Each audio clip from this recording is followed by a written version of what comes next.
मंडळी, उद्या आहे आषाढ संकष्टी चतुर्थी. शिवाय ही चतुर्थी चातुर्मासातील पहिली संकष्टी चतुर्थी असणार आहे.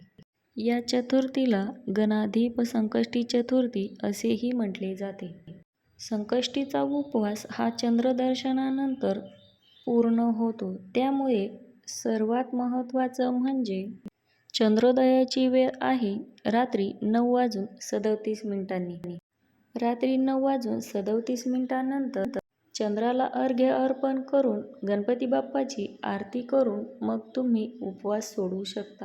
चंद्राला अर्घ्य देताना आपण एका तांब्यात स्वच्छ पाणी, अक्षता, फुलं टाकून चंद्राकडे तोंड करून हळूहळू चंद्राला पाणी अर्पण करावं आणि ओम सोमाय नमः या मंत्राचा जप करावा आणि मनापासून बाप्पांना प्रार्थना करावी.